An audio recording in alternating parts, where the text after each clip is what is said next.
நேயர்கள் அனைவருக்கும் வணக்கம். நம்ம 1-to-1 ஆன்மீக சேனல் தொடங்கி கிட்டத்தட்ட ஒரு வருடத்துக்கு மேலே ஆயிடுச்சு.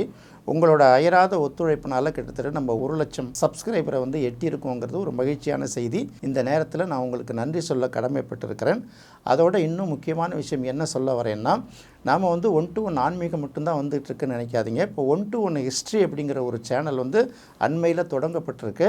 நீங்கள் தமிழர்களோட வரலாறு, இந்தியாவோட வரலாறு, உலக வரலாறு எல்லாத்தையுமே ரொம்ப சுவைப்பட தொகுத்து சொல்கிற நோக்கத்தின் அடிப்படையில் நம்ம 1-to-1 ஹிஸ்ட்ரி அப்படிங்கிற ஒரு சேனலை ஆரம்பிச்சிருக்கோம். உங்கள் நண்பர்கள்ட்ட சொல்லி நீங்களும் நம்மளோட சேனலை சப்ஸ்கிரைப் பண்ணுங்கள், உங்கள் நண்பர்களையும் சப்ஸ்கிரைப் பண்ண சொல்லுங்கள்.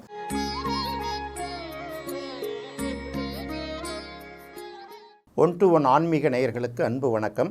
நம்ம சேனலில் தொடர்ந்து சிறப்பான சுவையான ஜோதிட விழிப்புணர்வு நிகழ்ச்சிகளை பார்த்துட்டு வரோம். அந்த வகையில் இன்றைக்கி நாம் பார்க்க போகிறது, ஒரு மனிதனுக்கு யோகம்ங்கிறது 35 வயசு 40 வயசுக்கு மேலே தானா வரும் அப்படிங்கிற ஒரு கேள்வி இருக்குது. இந்த கேள்விக்கான பதிலை தான் நம்ம இந்த நிகழ்ச்சியில் பேச போகிறோம்.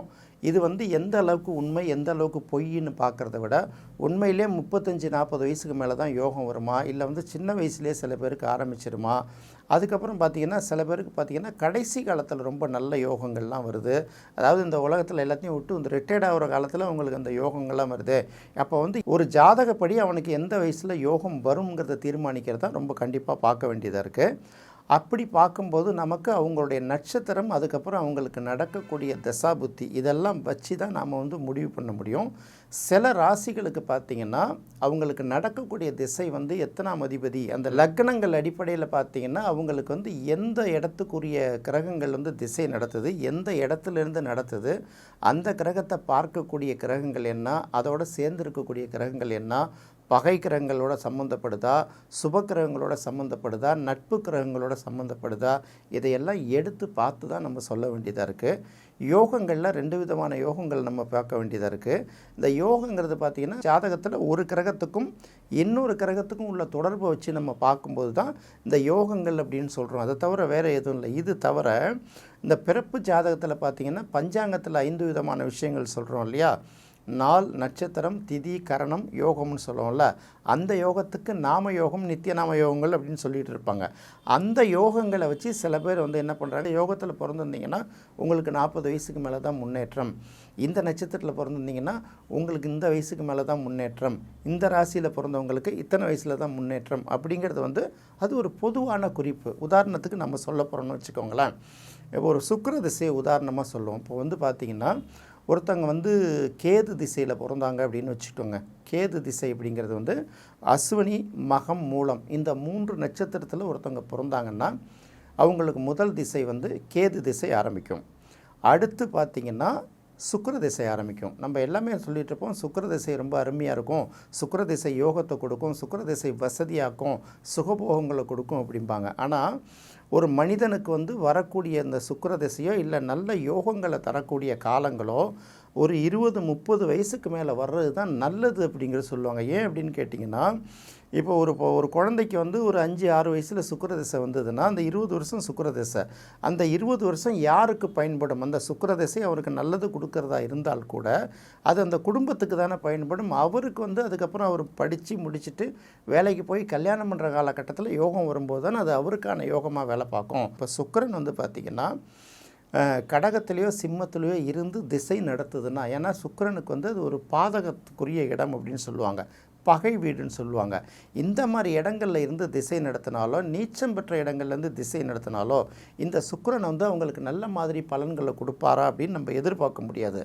அதனால் அப்புறம் அது சின்ன வயசுலேயே வரக்கூடிய சுக்கிரன் சொல்லுவாங்கள்ல, குட்டி சுக்கிரன் குடியை கெடுக்கும் அப்படின்னு ஒரு பழமொழி சொல்லுவாங்க. அது என்ன குட்டி சுக்கிரன் குடியை கெடுக்கும்னா, சின்ன வயசு குழந்தைங்கள குட்டின்னு கூப்பிட்றோம் இல்லையா, ஒரு 5 வயசில் ஒரு குழந்தைக்கு சுக்கிர திசை வந்துருச்சு, இல்லை 6 வயசுக்கு வந்துருச்சுன்னா அந்த 20 வருஷம் இருக்குது இல்லையா, அப்போ அந்த குழந்தையை பொறுத்த வரைக்கும் அதுக்கு படிச்சுட்டு வேலைக்கு போகிறப்போ இல்லை திருமணமாகி போகிற வரைக்கும் அது அந்த குடும்பத்துக்கு தானே, அந்த குடும்பத்தோட ஒட்டி தானே அந்த குழந்தை இருக்கும்.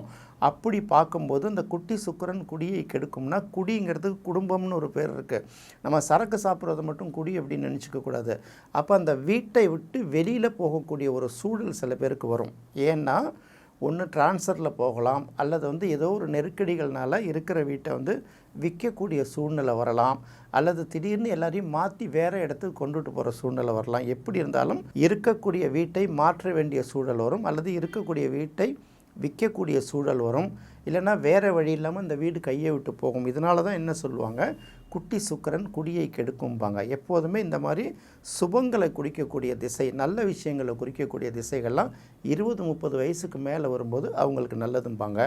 அடுத்தது இந்த மேஷராசி ரிஷபராசி எல்லாம் அப்படி எடுத்துக்கிட்டோன்னு வச்சுக்கோங்களேன். இப்போ மேஷராசிக்கு பார்த்திங்கன்னா 10ஆம் இடத்துக்குரிய கிரகம் வந்து சனி தான். ரிஷபராசிக்குன்னு பார்த்தா கூட 11ஆம் இடத்துக்குரிய கிரகமும் சனி தான். அப்போ 9, 10, 10, 11 வருது இல்லையா? இந்த அடிப்படையில் பார்க்கும்போது இவர்களுடைய வளர்ச்சி வந்து எப்போதுமே பிற்காலங்களில் தான் இருக்கும்.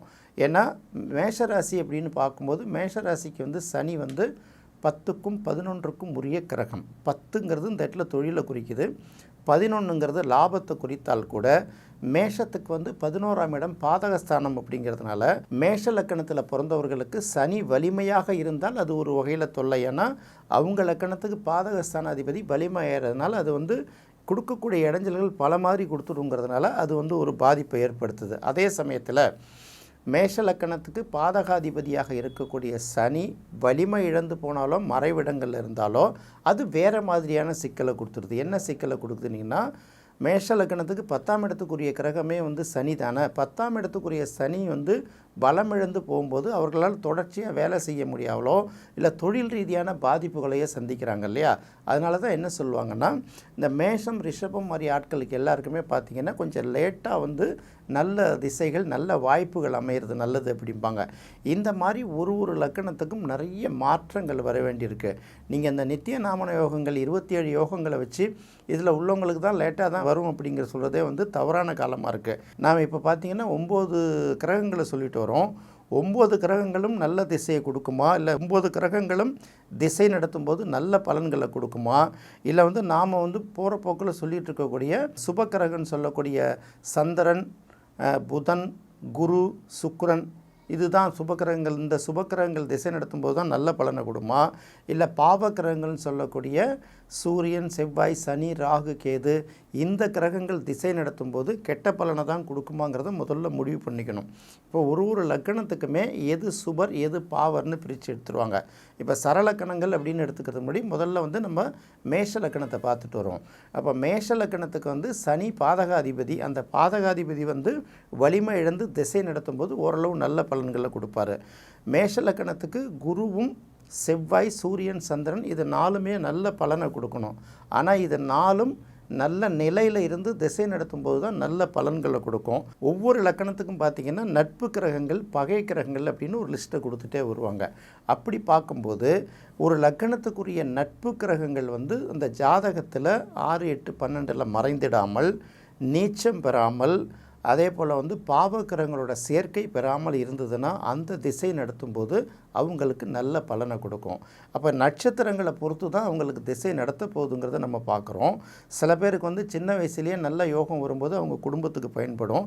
இந்த திசை எப்போ வரும், இந்த புத்தி எப்படி வருங்கிறத நம்ம திசை கணக்கு பார்க்கறதுக்கு முன்னாடி அந்த ஜாதகத்துக்குரியவர்களுக்கு எப்போ யோகம் வருங்கிறத பார்க்கணும்.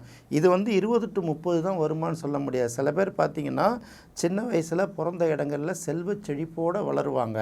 அவங்க வந்து கொஞ்சம் கொஞ்சமாக டெவலப் ஆகும்போது கஷ்டங்களை கொஞ்சம் கொஞ்சமாக சந்திக்கும்போது ஏண்டா நம்ம வந்து இவ்வளோ சீக்கிரமாக வந்து வயசு நமக்கு கூடிக்கிட்டே போகுத, பொறுப்புகள் கூடிக்கிட்டே போகுத, நம்ம ஏன் இவ்வளோ கஷ்டப்படுறோம், சின்ன வயசில் எந்த சூழ்நிலையும் நெருக்கடியும் தெரியாமல் இருந்தோமே அப்படிங்கிற ஒரு கேள்விக்குறி வரும். இன்னும் சில பேருக்கு பார்த்திங்கன்னா பிறந்த இடத்துல அடிப்படை தேவைகளுக்கே போராடுறவங்களாக இருப்பாங்க. கொஞ்சம் படித்து முடிச்சுட்டு வெளியூர்கள்லாம் வரும்போது அவங்க கொஞ்சம் கொஞ்சமாக அப்படி மேலே வரும்போது பார்த்திங்கன்னா இந்த பழைய வாழ்க்கையை நினச்சி பார்க்குறதுக்கே சில பேருக்கு கஷ்டமாக இருக்கும்.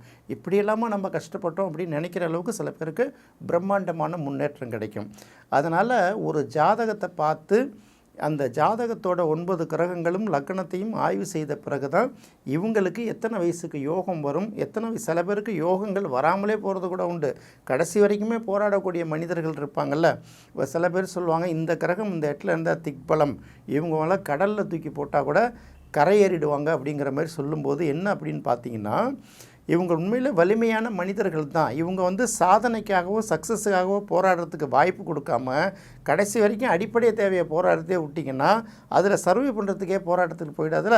அதனால தான் நம்ம என்ன பார்க்கணுன்னா, ஒரு லக்னத்துக்குரிய சுப கிரகங்கள் கெட்டு போகாமல் இருக்கா, லக்னத்துக்கு வந்து பகை கிரகங்கள்னு சொல்லக்கூடியது வலிமை பெற்று இருக்கிறதா, இப்படியெல்லாம் பார்த்துட்டு தான் அவங்களுக்கு யோசனை பண்ணணும். அடுத்தது வந்து திசை புத்திகளை மட்டுமே வச்சு சொல்லவும் முடியாது. அடுத்தது கோச்சாரம் அப்படின்னு ஒன்று இருக்குது. அப்போ கோச்சாரம்னு வரும்போது லக்னத்தை லேசாக பார்த்தாலும் ராசியை மெயினாக வச்சு நம்ம பார்க்க வேண்டியதாக இருக்குது. ராசிக்கு 3, 6, 11ஆம் இடங்களில் சனி இருந்தால் நல்ல பலனை கொடுக்கும். 2, 5, 7, 9, 11க்கு குரு வரும்போது நல்ல பலனை கொடுக்கும் அப்படின்னு சொன்னால் கூட, இந்த சனி வந்து ஒரு பயிற்சியின் போது நம்ம லக்னத்தில் எந்தெந்த பாவங்களை பார்க்குது, அந்தந்த இடங்களில் என்னென்ன கிரகங்கள் இருக்குது, அது வந்து சனிக்கு பகை கிரகங்களான சூரியன், செவ்வாய், கேதுவோட சம்மந்தப்படுதா, இல்லை சனிக்கு வந்து பெரிய அளவுக்கு நெருக்கடியை கொடுக்காத சுக்கிரன், அப்புறம் வந்து புதன், இந்த மாதிரி கிரகங்களோட தொடர்பில் ஏற்படுதா, இதெல்லாம் பார்த்து தான் உங்களுக்கு யோகங்களை வந்து நம்ம கண்டுபிடிக்க முடியும். சில பேருக்கு அந்த விபரீத ராஜயோகம்னு சொல்கிற மாதிரி ஒரு குறிப்பிட்ட ஒரு செகண்டுக்குள்ளே அவங்க லைஃபையே மாற்றுற அளவுக்கு சில யோகங்கள் வந்துகிட்டே இருக்கும். சில பேருக்கு போராடி கடைசியாக லைஃப்பை முடிக்கிற நேரத்துக்கு சாதனையாளராக சாகக்கூடிய நிலைமையில் கடைசி காலத்தில் வாய்ப்புகள் வந்து சேரும். சில பேருக்கு சின்ன வயசுலேயே வந்து சேரும். இது வந்து ஒரு ராசியை பார்த்தோ, லக்னத்தை பார்த்தோ, நட்சத்திரத்தை பார்த்தோ முடிவு பண்ணக்கூடிய விஷயங்கள் அல்ல. அவங்களுடைய ஜாதகத்தை முழுமையாக பார்த்து அனலைஸ் பண்ணி, திசாபுத்திகளையும் அனலைஸ் பண்ணி, அதுக்கு பிறகு நல்ல திசாபுத்திகள் நடக்கிற காலகட்டங்களில் கோச்சார குருவும் சனியும் எப்படி இருக்குன்னு பார்த்து தான் முடிவு பண்ணுமே தவிர, இந்த நட்சத்திரம் பிறந்தவங்களுக்கு இந்த வயசில் யோகம், இந்த ராசியில் பிறந்தவங்களுக்கு இந்த வயசில் யோக வாய்ப்புகள் அமையும், இந்த திதியில் பிறந்தவங்களுக்கு இந்த வயசில் யோகம், இந்த கரணத்தில் பிறந்தவங்களுக்கு இந்த வயசில் யோகம், இந்த யோகங்களில் பிறந்தவங்களுக்கு இந்த வயசில் வந்து முன்னேற்றம், இப்படியெல்லாம் சொல்லி வர்றதுங்கிறது வந்து சும்மா சொல்கிறதுக்கு வேணால் நல்லா இருக்காம தவிர, அது வந்து முழுமையாக எந்த காலத்துலேயும் பொருத்தமாகவே வராது. அந்த பலன்களும் தவறாகத்தான் வரும். மீண்டும் இன்னொரு சுவையான நிகழ்ச்சியில் சந்திக்கலாம். நன்றி, வணக்கம்.